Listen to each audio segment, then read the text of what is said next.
Rais wa Marekani Donald Trump ametangaza kwamba amekuwa na mazungumzo na Vladimir Putin kuhusu Ukraine, ambapo rais wa Marekani haamini amani ya haraka kati ya Ukraine pamoja na Urusi. Kulingana na Donald Trump, rais wa Urusi anaweza kuwa na jukumu katika swala hili. Hata hivyo, ujumbe kwenye mtandao wake wa Truth Social, Donald Trump amesema kuwa alikuwa na mazungumzo mazuri na mwenzake wa Urusi, lakini sio mazungumzo ambayo yataleta amani ya haraka huko Ukraine. Hii kauli ni tofauti na ile ya Mei 29 aliposema Vladimir Putin amechanganyikiwa. Kwa mujibu wa taarifa kutoka RFA, rais wa Marekani amebainisha kuwa mazungumzo yao ya simu yamedumu saa 1 na dakika 15.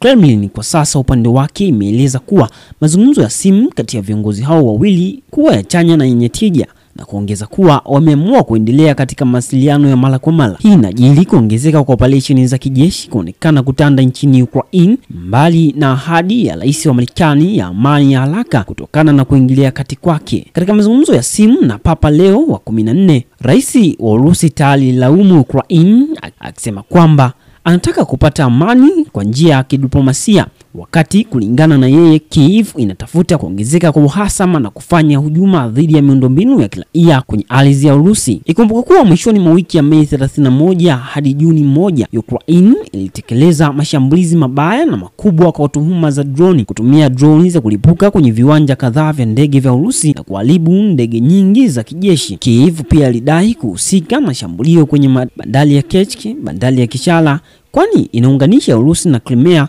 eneo ambalo Moscow ilitoa mnamo mwaka 2014. Chanzo cha habari kiliripoti kwamba mazungumzo kati ya Kiev na Moscow juu ya usitishwaji vita ambao Donald Trump alihimiza yamekwama.